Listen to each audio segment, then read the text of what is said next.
Muy buenas noches, bienvenidos a este espacio de reflexión astrológica.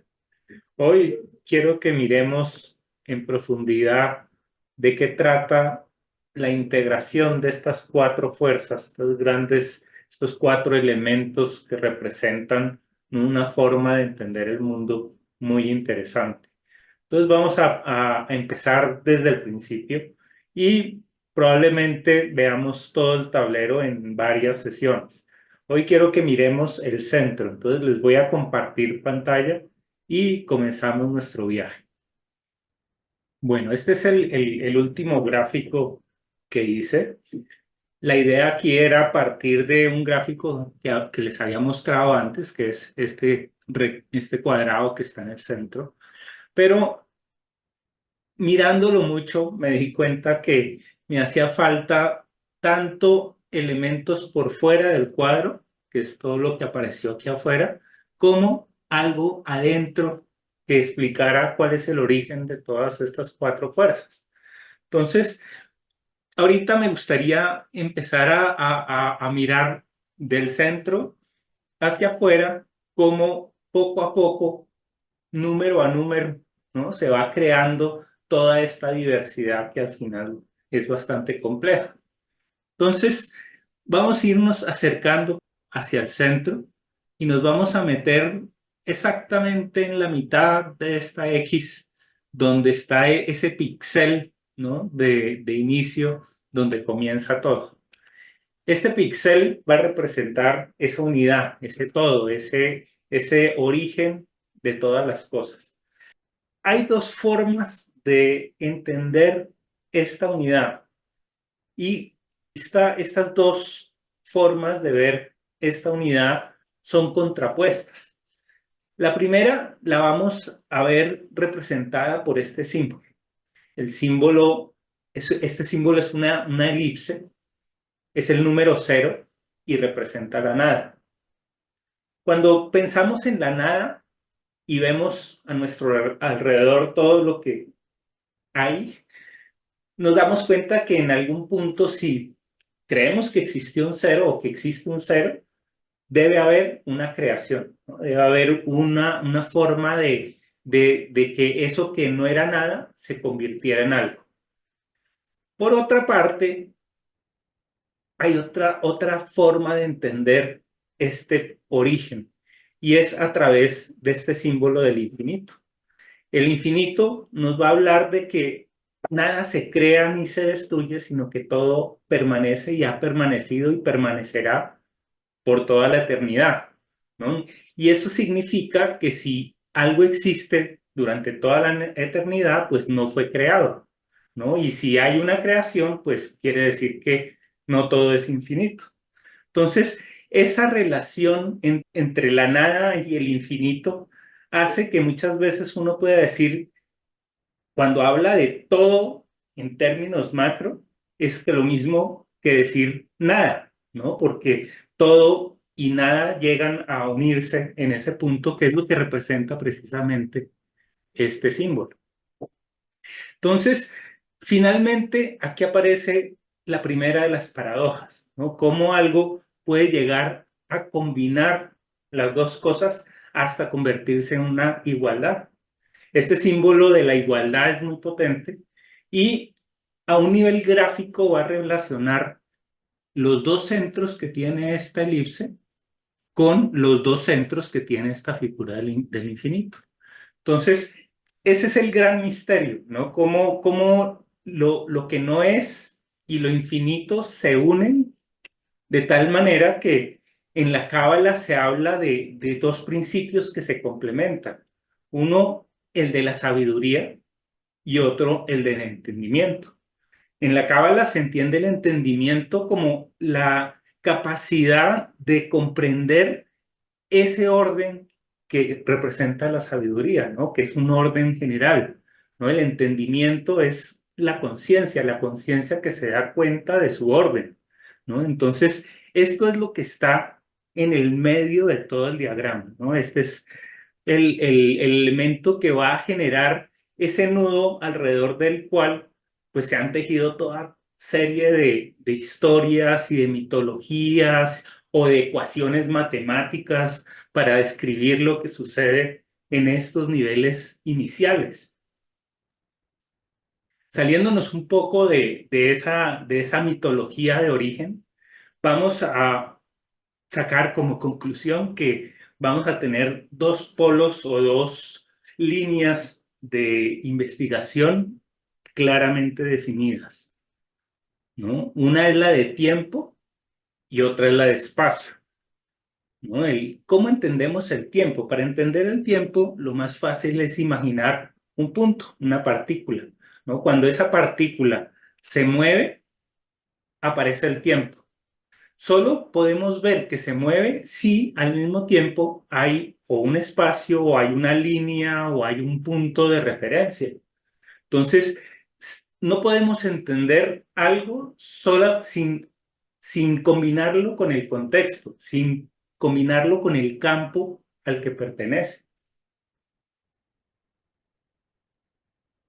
Y ahí es donde aparece ese concepto de luz que me parece fantástico, y es que si una partícula llega a alcanzar la velocidad de la luz, se dice que el reloj dentro de esa partícula se detiene.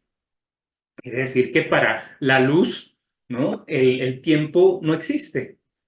La luz es eterna, ¿no? Y ese símbolo de eternidad, pues va a ser el que va a darle forma a todas las imágenes que vamos a ver ahorita. Entonces, una forma de entender esa relación entre el tiempo y el espacio es la siguiente. Vamos a decir que el tiempo es el que va a construir los textos. ¿Qué son los textos? Los textos son esa secuencia de letras, sílabas, palabras, frases, oraciones, párrafos, capítulos que van generando una historia, ¿no? La historia es equivalente al tiempo. No puede haber una historia sin tiempo, ¿no? En donde no sucedan una serie de cosas unas detrás de otras. Pero toda historia necesita tener un contexto. Sin el contexto no se sabe a qué se refieren esas acciones. Entonces, esa relación entre el texto y el contexto va a ser la misma relación que va a haber entre lo que en gramática son los verbos comparados con los sustantivos. Los verbos, en este orden de ideas, serían los que indican la acción, es decir, los verbos son temporales, nos hablan del tiempo, y por eso los tiempos verbales son tan importantes. Y por el otro lado, los sustantivos nos hablan de esa sustancia, de ese campo, ¿no? Al que se refiere el texto, al que se refiere la acción. Entonces, siempre va a haber un complemento entre el texto y el contexto, en la medida en que el contexto también es el contenedor de los textos. Y en ese sentido también todo lo que vamos a ver de aquí adelante, cada uno de los símbolos es un contenedor de textos, es un contenedor de información. Y esa es la unidad, ¿no? Ese paquete que completa la mónada central. Una vez que esa mónada central se ha definido, ¿no? Y esa ambivalencia de principio, donde hay una paradoja que no se puede resolver, ¿no? Ese es el principio desde el punto de vista astrológico. Vamos a definir de qué se tratan esos dos polos. Los chinos idearon una forma muy elemental de representar estas dos fuerzas. Dijeron, vamos a representar la fuerza de concentración como una línea horizontal y la fuerza de distensión como una línea abierta. Eso para representar también la polaridad que en Occidente llamamos lo positivo y lo negativo, ¿no? O lo que también podemos llamar como lo impar y lo par. Toda en la naturaleza puede dividirse en esas dos polaridades que representan esos dos grandes campos de realidad. Quiero que veamos con bastante detalle cómo encontramos en nuestra vida diaria estas dos polaridades, a qué temas se refieren estos dos campos. Entonces, al lado derecho vamos a ver las fuerzas yang o los conceptos yang y a la izquierda vamos a ver los conceptos yin. Entonces, la primera dualidad es la dualidad que hay entre la creatividad por un lado y la receptividad por el otro. La creatividad significa que uno crea, que uno hace, que uno genera cosas de la nada, mientras que la receptividad es la que cosecha, la que recoge lo que la creatividad ha dado. Y por eso hay una relación que representa mucho la relación entre lo masculino y lo femenino. También es la relación que hay entre lo impar y lo par, como hemos visto, ¿no? Todo lo par tiende a ser yin, todo lo impar tiende a ser yang. Aquí lo blanco y lo negro también nos va a hablar de lo que es, por un lado, lo blanco sería la cantidad y por el otro lado, lo negro sería la cualidad, ¿no? La cualidad es par, la cualidad es yin, la cualidad da matices, ¿no? Se dispersa, mientras que lo yang empieza a medir la cantidad exactamente y se define, ¿no? Y entonces esa definición complementa la apertura, ¿no? Si hay demasiada apertura, se vuelve disolución y si hay demasiada concentración, pues se vuelve cristal. Los mismos dos polos del día y de la noche, del sol, representan al sol y a la luna, representan lo blanco y lo negro, ¿sí? Donde lo yang es blanco y lo negro es yin. También a un nivel psicológico da las personalidades, la personalidad yang sería una personalidad extravertida, mientras que la personalidad yin sería más introvertida. El yang representa la conciencia, mientras que el yin representa el inconsciente. El yang representa la identidad de algo, mientras que el yin representa la identificación, es decir, qué creo que soy, ¿no? No solamente qué soy. En física cuántica, pues se habla de la dicotomía entre la partícula y la onda, ¿no? Donde la partícula sería el elemento yang y la onda sería el yin. La relación misma entre tiempo y espacio, pues nos habla de que el elemento yang sería el tiempo y el yin sería el espacio. Y finalmente, pues está esta representación en donde lo yang es la energía y lo yin es el campo en donde esa energía se manifiesta.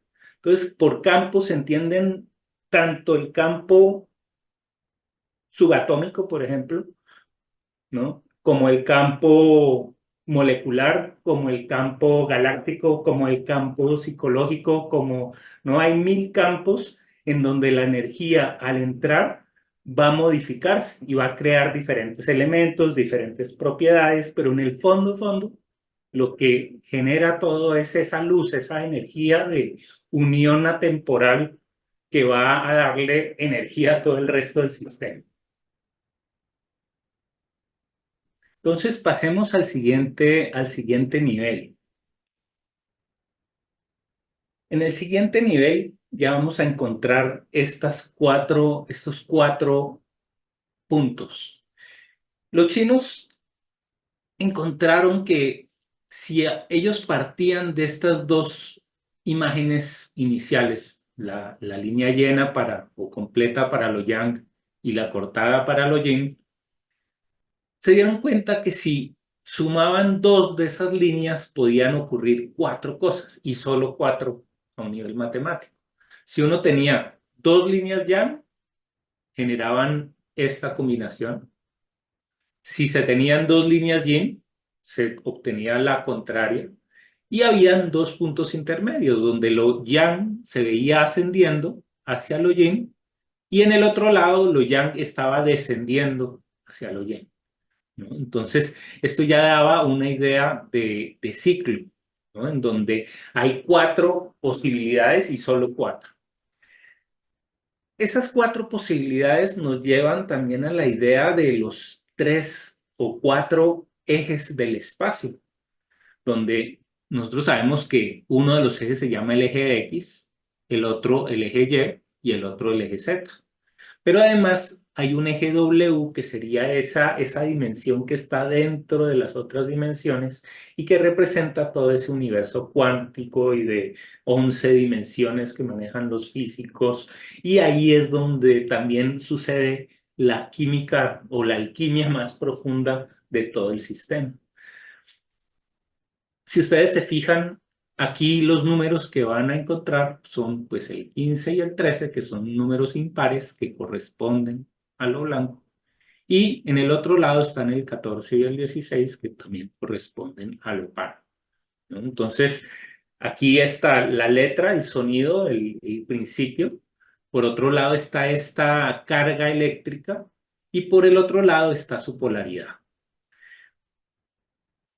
Ahora me preguntan por qué está el rojo a la derecha y no a la izquierda, por qué está el amarillo arriba y no abajo. Hay un orden, ¿no? En donde estos cuatro elementos, ¿no? La tierra, el fuego, el aire y el agua, se van a manifestar a través del movimiento del sol, a través del firmamento. Y eso va a hacer que estas cuatro propiedades o estas cuatro cualidades empiecen a manifestarse secuencialmente. Entonces, ¿cuáles son esas cuatro etapas? La primera es la del amanecer, que va a estar relacionada con el elemento fuego y con la propiedad de cambio, porque cuando amanece cambia todo un estado de cosas y comienza un nuevo día, ¿no? Realmente para efectos prácticos, ¿no? Una vez que ese fuego, que lo vamos a representar de color rojo, evoluciona, va a llegar al mediodía.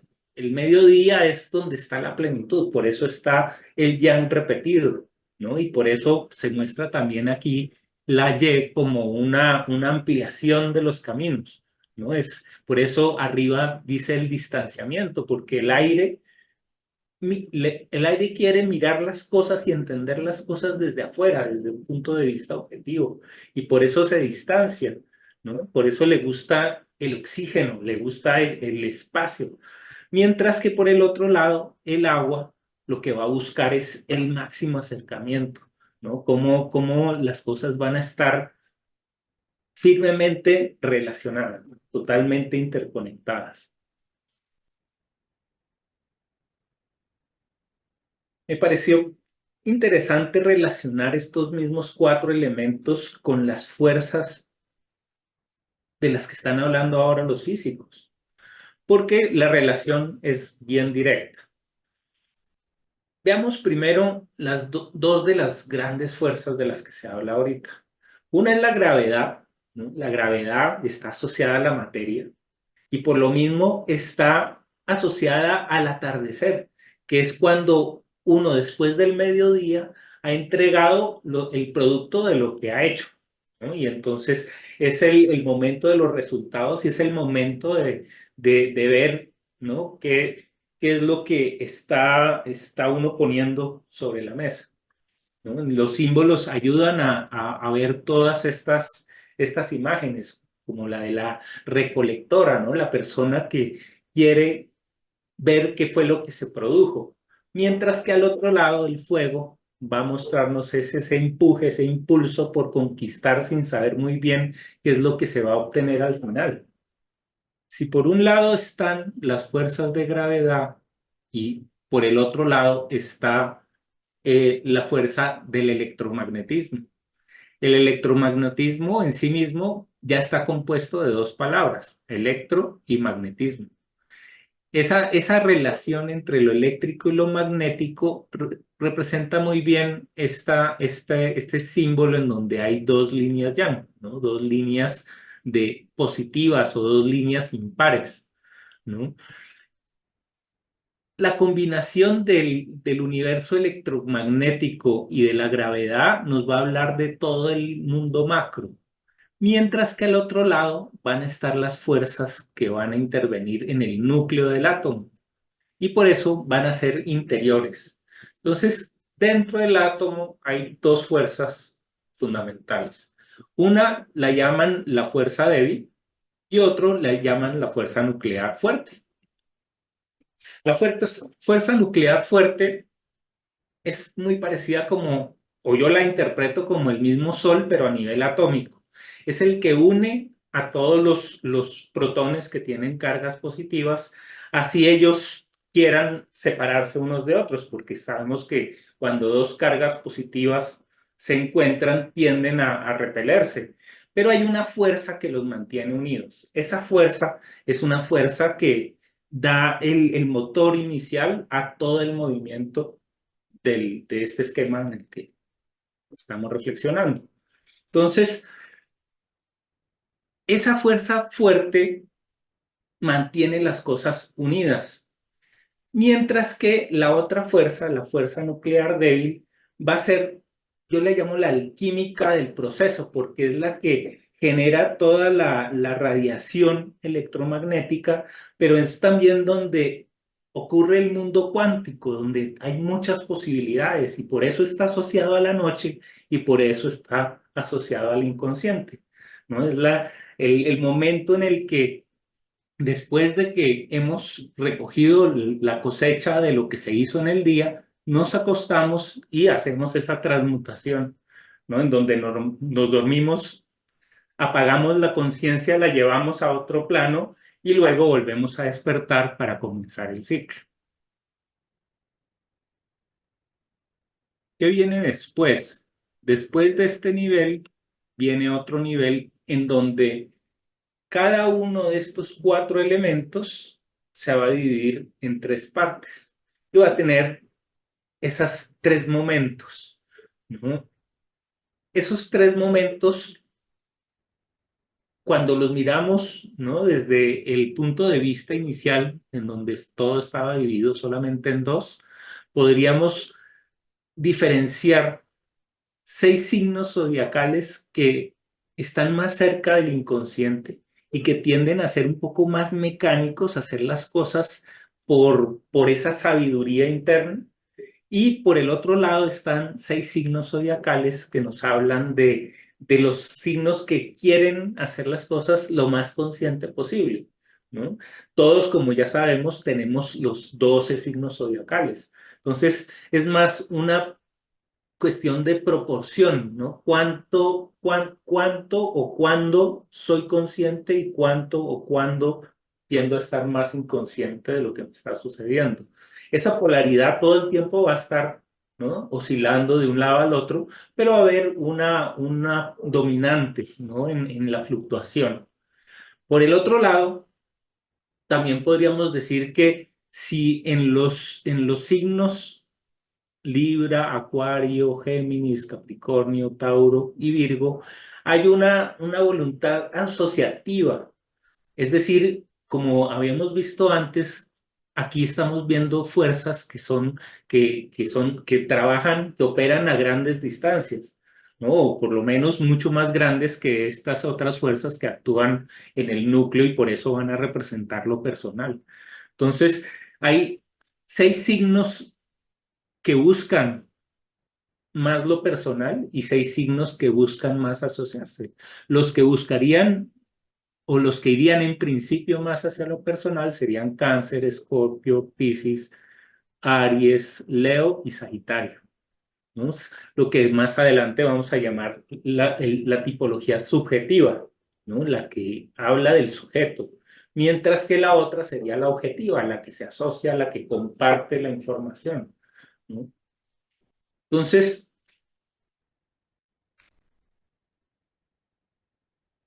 veamos ahora de qué tratan esas tres fases de cada uno de los elementos. Entonces, las tres fases de cada elemento se relacionan con tres momentos en el tiempo. Un momento inicial, que vamos a llamarlo el momento semilla, que es lo que se conoce en astrología como lo cardinal, ¿no? Ese momento cardinal es el que determina todo lo que va a suceder de ahí en adelante.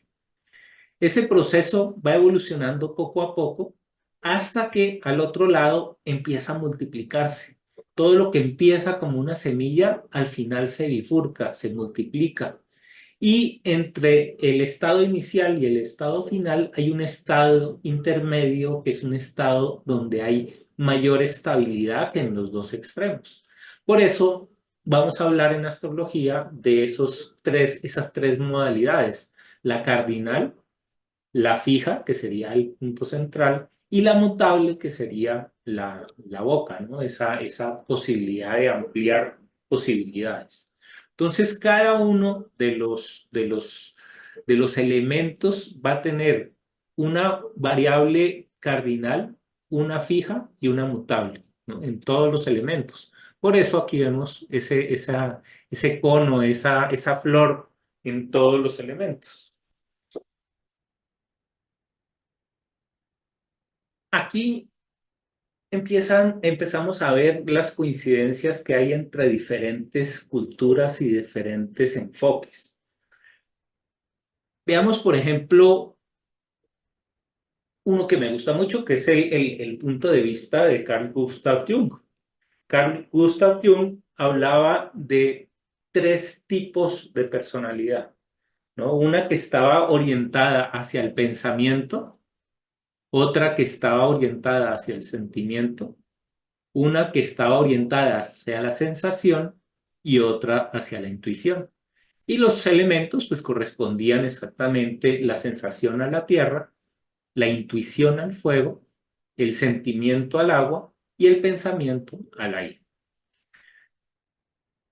En el Ikigai también hay una forma de entender estos cuatro elementos que me pareció bien interesante, porque la sensación podríamos asociarla a la idea de por qué te pagan, ¿no? A uno le pagan por lo que uno necesita para subsistir y para tener lo que quiere, ¿no? Esa, esa cualidad de conseguir recursos, ¿no? De aprovisionarse de Tauro, también está relacionada con el pago económico, ¿no? Con el beneficio del trabajo. Por el otro lado, por ejemplo, está ¿para qué somos buenos? Para qué somos buenos es lo mismo que el fuego. Es esa fuerza que le permite a uno hacer cosas originales, ¿no? Hacer cosas por intuición, sin saber exactamente por qué las hacemos. Arriba estaría lo que el mundo necesita, ¿no? Acuario y el aire en general va a hablar de las relaciones entre las personas. Por eso, cuando uno entra en el aire, empieza a ver y empieza a entender qué es lo que el mundo necesita, porque se comunica con lo que hay afuera y ve cuáles son sus necesidades. Y al final está qué es lo que amas hacer, ¿no? Y el agua es la que controla, si queremos decirlo así, toda nuestra parte emocional, nuestra parte sensible, ¿no? De sentimientos. Diferente a la del gusto, que sería la de Tauro, ¿no? Del ojo, del sabor, del tacto.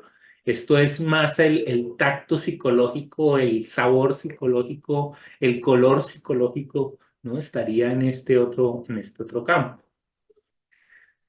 Otros elementos que también me parecen bien interesantes son las vocales, ¿no? Las vocales son 5, que corresponden perfectamente a 4 esquinas y un elemento central, donde la I nos va a hablar de lo que está arriba, la U por el otro lado nos va a hablar de lo que está abajo, la E nos habla de lo que es tener, y la A nos habla de la apertura, ¿no? De ese inicio, de ese amanecer.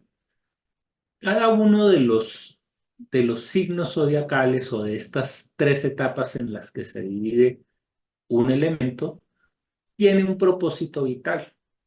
Entonces, en otras oportunidades, pues hemos visto exactamente a qué se refieren esos propósitos vitales, ¿no? Son estas palabras que están acá debajo del signo zodiacal y que son verbos y por eso indican una acción. Entonces, por ejemplo, para Virgo decimos que es la función que ordena. Tauro, por el otro lado, es la que tiene, porque uno tiene no tiene cosas, pero esas cosas que tiene deben tener un orden. Y ese orden tiene que estar supeditado a un orden general, que es el de Capricornio, ¿no? Que por eso va a hablarnos de la estructura de las cosas.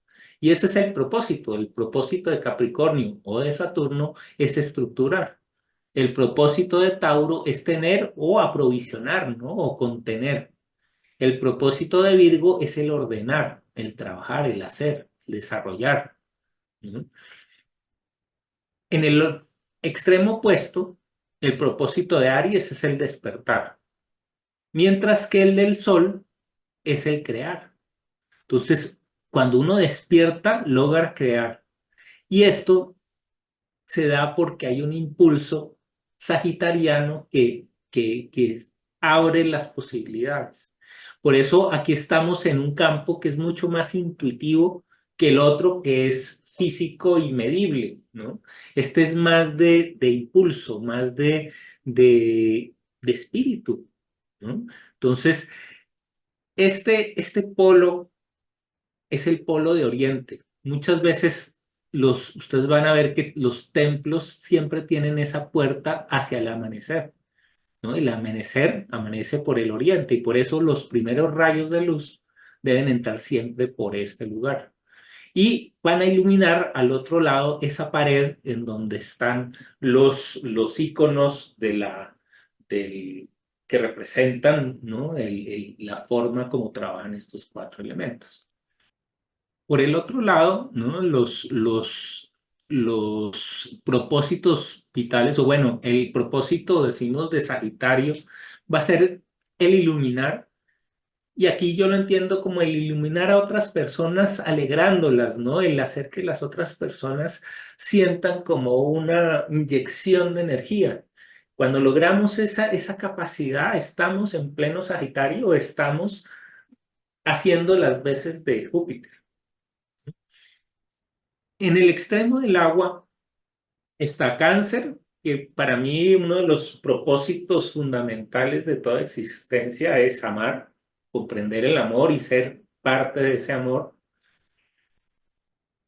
Por el otro lado está el poder de transformación, porque en cierta forma estas dos aguas son complementarias, porque si bien Cáncer lo que busca es conservar, Escorpio lo que busca es cambiar eso que se ha conservado, ¿no? Es como el Escorpio va a ser el que le pone límite a Cáncer y dice hasta acá es gestación y de acá para allá ya es inaceptable y empieza a hacer intoxicación, ¿no? Entonces, ese es el punto de la gran transmutación.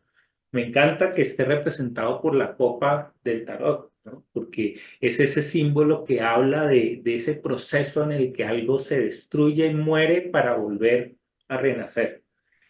Eso se hace gracias a las leyes, ya no las leyes capricornianas, sino a las leyes de Piscis. Son leyes más cuánticas, leyes que no se pueden asir, ¿no? De una manera numérica desde el punto de vista objetivo, aunque sí de pronto desde un punto de vista numerológico, ¿no? Aquí es donde entra la numerología a actuar. Y no como ese polo que siempre a este polo se lo ha estigmatizado mucho, ¿no? Se habla mucho de lo racional, de lo objetivo, de la verdad, mientras que lo subjetivo, lo individual es como la mentira y es el pecado, ¿no? Entonces, ese misterio que hay en en la profundidad del elemento agua y en su conexión con el fuego, es la que, ¿no? Va a contrastar con todo el extremo capricorniano y de Géminis, como vamos a ver ahora, ¿no? Entonces, esas tres fases del agua se complementan con las tres del aire, ¿no? En el aire, por un lado, está Géminis, que a Géminis le gusta distinguir. Géminis quiere saber cuáles son las diferencias entre una cosa y otra. Mientras que Libra lo que va a hacer es ver cuáles son los vínculos, ¿no? Y cuáles son esas líneas que van a separar lo que es el amor condicionado del amor incondicional, ¿no? O hasta dónde puede ir un amor venusino y cuando ese amor venusino ya se convierte en lo contrario, que es el amor canceriano, donde ya no hay límite, ¿no? O donde el límite está ya totalmente definido. Entonces, esa unión entre Géminis y Libra es lo que va a dar las posibilidades de Acuario, ¿no? Esas posibilidades de conciencia y de actualización. Decimos que el propósito vital de Acuario es actualizar, así como el de Libra es balancear y el de Géminis comunicar. Y bueno, yo creo que lo dejamos hasta ahí porque el siguiente paso ya habla del tarot, de la unión entre el tarot y y el calendario maya. Entonces, este pues es el gráfico que vamos a ver. Me gustaría explicarlo con más detalle. Entonces, pues yo creo que dejamos hasta ahí y pues estoy abierto a las preguntas. Sí, la idea es poder ver cómo todo está interconectado, cómo de la dualidad salen los cuatro, de los cuatro salen los 12, de los 12 salen los 20, de los 20 no van saliendo los 16, los 64 y de ahí para adelante, ¿no? Todas las diferentes subdivisiones. Pero hay un sentido que integra, ¿no? La dualidad con los 64, por ejemplo, hexagramas del I Ching. También, una vez explicado el cuadro, pues lo vamos a empezar a utilizar en las cartas. Entonces, no sé si quieren, aprovechamos el tiempo que tenemos y miramos alguna carta. ¿Quién quiere mirar su carta? Hola Sergio, qué pena contigo, Mauricio. estoy manejando y no podía interactuar casi. Pero Ya. no, lo que están haciendo está espectacular, la verdad, increíble. Y hoy es mi cumpleaños, ¿puedo pedir la carta? Ah, bueno, claro que sí, Mauricio. Listo, entonces vamos a abrir su carta. Primero hagamos un repaso de cuál es la carta, ¿no? Mauricio tiene un sol en el signo de Géminis y tiene a Venus al lado. Ahorita vamos a ver en tránsitos. Veamos acá. Bueno, prendámoslos todos para tenerlos acá de referencia. ¿Sí? Entonces, se ve que es el cumpleaños hoy porque el sol está encima del sol. Y Venus y Mercurio acaban de entrar en Cáncer juntos, ¿no? Que es una relación aquí a nivel de color, que es la del azul con el amarillo, que es una relación que que ya la tiene de nacimiento. Si vamos a ver esto en en el esquema que estábamos viendo, entonces, de entrada, de qué nos están hablando estos dos colores, el azul y el amarillo? Aquí en el gráfico podemos ver que los dos están relacionados con el aire en la medida en que el amarillo tiene que ver con Géminis y el azul tiene que ver con Libra. Entonces, esa combinación de pues esa cantidad de aire, podríamos decir, que está cargando el momento del cumpleaños, va a llevar esa energía de conexión y de intercambio con otras personas a ahorita a un plano más emocional, porque vea que está entrando en el signo de cáncer. Signo de cáncer en este esquema corresponde al agua, ¿no? Y es todo lo que tiene que ver con lo intuitivo y con toda esa parte de la visión. Entonces, si en el día del cumpleaños la energía está pidiéndole que investigue cáncer, es porque se está necesitando una transición entre la posición natal en la que Venus está en Géminis y busca y le gusta entender a una nueva posición en lo que el gusto y el interés están centrados en la parte del hogar, en la parte de cáncer, en la parte de la conservación, ¿no? En esta parte que busca el acercamiento, que busca el amar las cosas que uno hace, ¿sí? Entonces, ese de entrada sería la posición inicial del Sol. ¿Tú cómo lo ves? ¿En qué estás ahorita? ¿Cuáles son tus planes? Pues estoy en eso, mi hermano es cáncer y básicamente hemos tenido lo que acabas de decir, ¿no? La investigación en cáncer, sí. Básicamente ha habido un poquito de discordia en cuanto a algún negocio que se planteó allá y la posición que yo tenía con respecto a ese negocio. Entonces sí estoy como en suavizar el tema, como en eso que dices de buscar los enlaces, eso sí estoy en eso, Claro, total. Y sí, sí. Pues mira que los mismos signos ya van dando claves, ¿no? Por un lado está el tema de la comunicación, ¿no? Cómo se está comunicando, y por el otro el tema de los límites. Si hay unos límites en donde uno tiene que decir, bueno, esto hasta acá, pero vea que estos límites están en el lado cardinal, mientras que la comunicación está en el lado mutable. El lado mutable es el que asegura que este Libra no se vuelva dogmático y diga, aquí esto es lo que yo digo y punto. Géminis es el que va a decir, bueno, negociemos, ¿no? ¿Cómo hacemos para que esto se enderece y no necesariamente termine de una manera estática, que eso es lo que formalmente, si uno se queda en Libra, va a encontrar, ¿no? Libra es un signo de fines, por eso en el I Ching yo lo relaciono con el símbolo de la montaña. La montaña para representar esa meta final, ¿no? Entonces, uno a veces se sobreidentifica con la meta y quiere algo y dice, esto es lo que yo estoy buscando. Y Géminis le dice, lo relativiza, ¿no? Te pregunta si es eso lo que necesitas o lo que estás buscando o qué otras cosas puedes estar buscando, ¿no? Eso implica, ¿no? El tercer elemento de aire, que es el de Acuario, que es el de la actualización. Entonces, ¿hasta qué punto uno puede actualizar los límites, ¿no? De una manera flexible, viendo las cosas desde lejos? De ahí está la idea del distanciamiento, ¿no? Cuando uno no está muy acalorado, pues lo mejor es enfriarse, ¿no? Y ver las cosas desde lejos.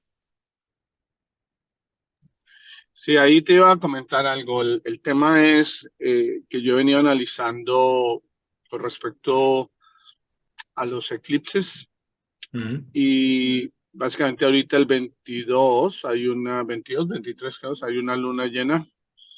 Entonces, sí, estoy como a la espera de que las cosas salgan más a la luz, algo así.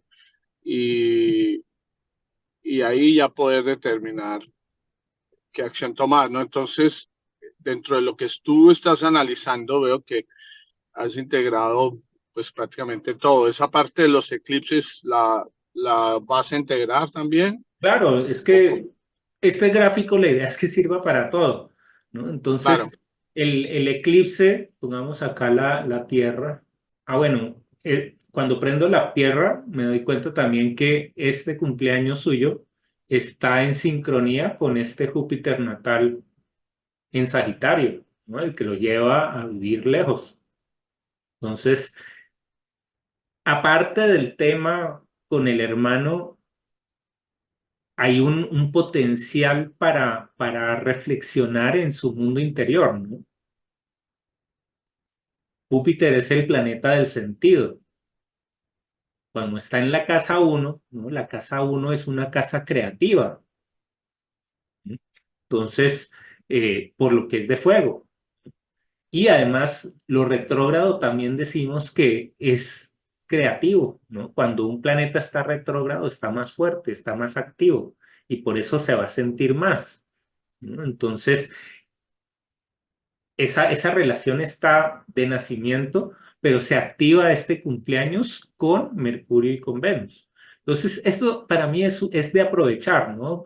Es poder decir, bueno, es un buen momento para entender cosas que me gustan o para poner en palabras lo que me gusta, ¿no? Y lo que me gusta de una manera muy profunda, ¿no? Ahí es donde está el símbolo del cáncer, que es lo interior. ¿no? ¿Qué es lo que estoy sintiendo? ¿Cómo me estoy sintiendo? ¿Mm? Es verdad. También el quirón que está en la casa 3 pues eso es como la herida el dolor del sanador herido, ¿no? Eso es el pedacito que, Sí, no sé, porque y ahorita que está está relacionada con Plutón, ¿no? En su carta hay esa to- relación total, total. que es, ¿no? La transformación. Es que aquí es bien bonito porque, veamos, todo se puede encontrar por colores. Entonces, el color morado es este mismo color morado. Y el color verde es este color verde, ¿no? Donde está Quirón. Entonces, un Plutón, véalos acá, Plutón y Quirón unidos nos van a llevar a la idea de sanación, ¿no? Por ejemplo, acá hay este hexagrama de Lichín que habla precisamente del sanar, donde se mezcla el morado, que representa a Plutón, con el verde, que representan los procesos, por eso las ondas. Entonces, esa combinación es muy sanadora, no solo porque está opuesto a este planeta que es verde, sino que también este Plutón está en el color verde, ¿no? El medio a través del cual se manifiestan es el medio de la casa 3 y la casa 9. O sea que es el medio de la comunicación y del extranjero, de los viajes. Entonces, el poder ir de viaje o ayudar a las personas a viajar en todo el sentido de la palabra es su parte de su poder sanador, ¿no? El poder que sana a otros. Ese poder, vea lo que está además en un trígono con el sol. ¿Sí? Entonces, este se vuelve un poder sanador, el poder de sanar a través de la palabra pisciana. ¿Sí? La palabra pisciana, otra vez, es esta palabra que tiene que ver con la inspiración, pero tiene todo que ver con el alma, ¿no? Y con el inconsciente. Entonces, es poder sanar el inconsciente a través de la palabra. Y ahí además está el nodo sur que habla de vidas pasadas. Entonces, si une todo, pues es el poder de sanar con la palabra vidas pasadas, ¿no? Entonces, eso se activa con esta conjunción de Mercurio y Venus. Le permite verla porque, ¿no? Una cosa es tenerla en la carta y otra que esa relación se active, se prenda, ¿no?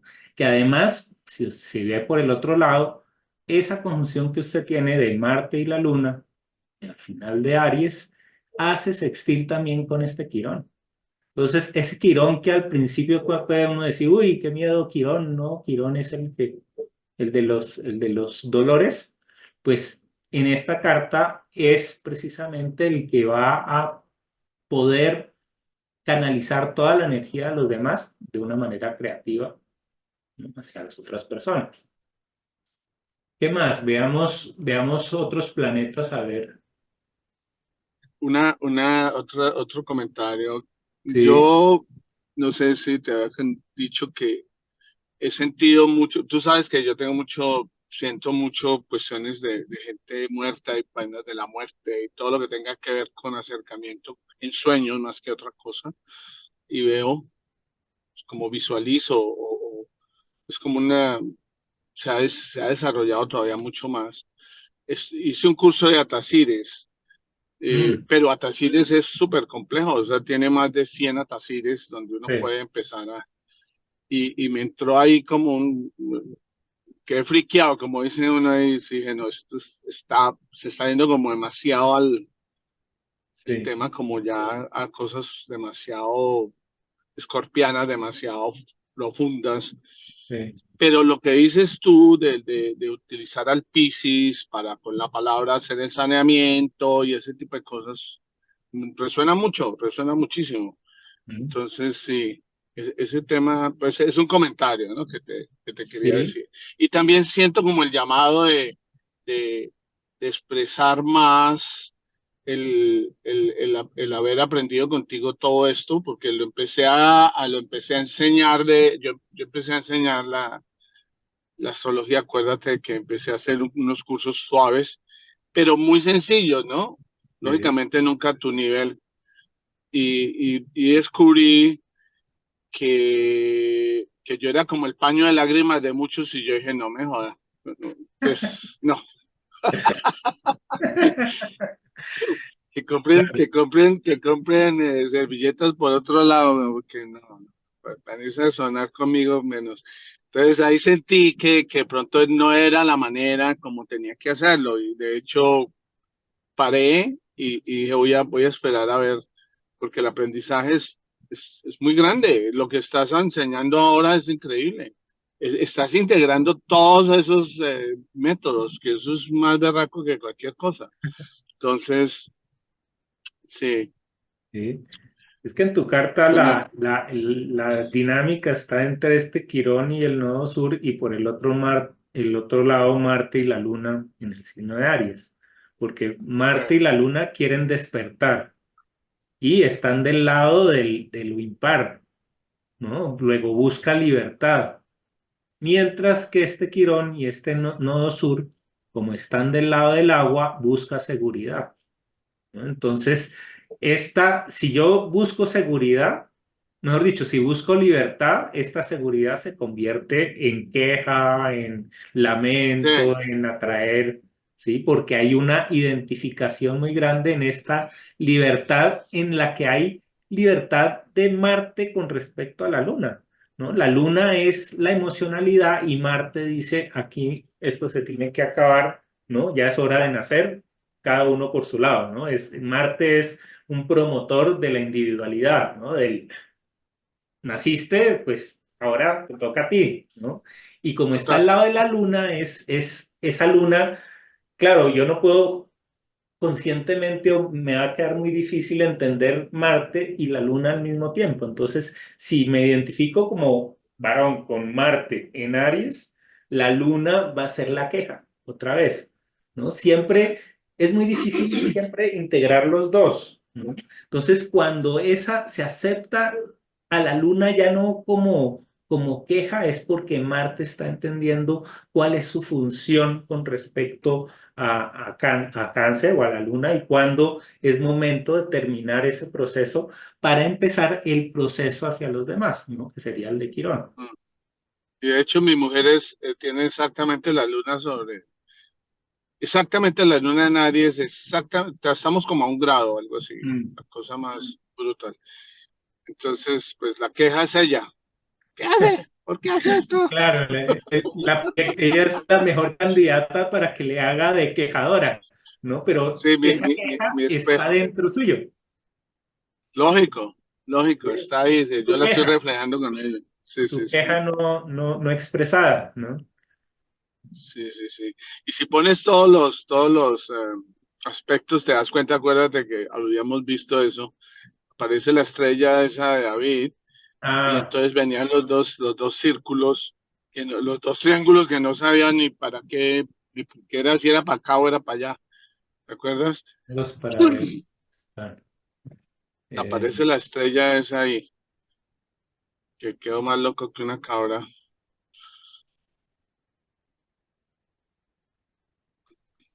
a ver cómo fue. Pues que tú decías que era que se equilibraba todo, ¿no? Entonces, pues lógicamente que. mm, Ahí está, a ver. El Sol, la Luna, Marte, Quirón, Júpiter, Neptuno y Plutón.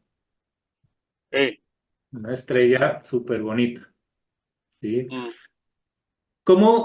¿Para qué nos sirve otra vez el cuadro? Si yo veo, por ejemplo, Marte y la Luna, entonces otra posibilidad es buscar dónde tengo esa combinación de rojo con negro, ¿sí? Entonces hay dos. Una sirve para esto, para sembrar, ¿no? En el I Ching, cuando se combina el rojo con el negro, es decir, lo suscitativo con lo receptivo, hay ese poder de fecundar, ¿no? Entonces, esta combinación yo diría que es fértil en la medida en que hace que las cosas que están siendo gestadas se manifiesten, ¿no? Salgan a la luz, dejen de estar ocultas, ¿no? no, Por está el otro genial eso. lado, vea que la combinación de rojo con negro nos va a dar, dice, rojo con negro es esta de acá. ¿Sí? Oye, rojo con negro es esta que en el I Ching se llama el entusiasmo y que yo le puse el verbo de promover, ¿no? Porque cuando se junta esa emoción con el movimiento, hay una emoción que se manifiesta, ¿no? Esa manifestación ¿no? Que al final acá es como una fiesta, ¿no? De estos que están tocando y están bailando, ¿no? Ese es la promoción, ¿no? De una emoción. Entonces, para eso también sirve esta combinación, para promover cosas, para decirle a alguien, vea, esto es lo que usted necesita, ¿sí? Y lo digo de una manera ariana, pero sé exactamente qué es lo que la otra persona está sintiendo, ¿no? Entonces ahí habría un equilibrio entre las dos, donde Marte no trata de atacar a la Luna, ¿no? Y la Luna no es vulnerada por este Marte, sino que trabajan unidos para promocionar, para activar cosas, ¿no? Entonces, ese es el lado positivo que va a resonar con la mentalidad sanadora que tiene esa misión de inicio de trabajar en el extranjero con temas transpersonales y profundos, ¿no? Desde el punto de vista de la comunicación. Esa sería una vuelta completa de esta estrella, o este Fantástico, mil circuito, ¿no? gracias. Muy buen regalo, gracias, Sergio. Bueno, Mauricio, pues chévere que le guste y pues nos sirve para mostrar parte de cómo se utilizaría, ¿no? Este cuadro que tiene 1000 lecturas, ¿no? Aquí la idea de este cuadro era poder resumir todo lo que he investigado y tener esa, esa, esa muletica para saber de qué hablar, ¿no? Porque si no a mí se me olvida todo, ¿no? Se me olvida hablar de temas. Entonces, por lo menos si lo tengo escrito, pues, ¿no? Sé de qué puedo hablar, ¿no? Y está todo hecho, pues, con esta idea de las palabras claves que no necesita, ¿no? Describir en una oración completa cada tema, sino simplemente fijarse cuáles son los verbos y cuáles son los sustantivos más importantes de los signos. Si tú quieres ascendente Géminis, ¿ah? Yo tengo ascendente Géminis, entonces, y tengo a Júpiter en Géminis, y ahorita Júpiter entró en Géminis. Este Entonces, expande. hoy está entrando, está en todo mi Sí, ascendente.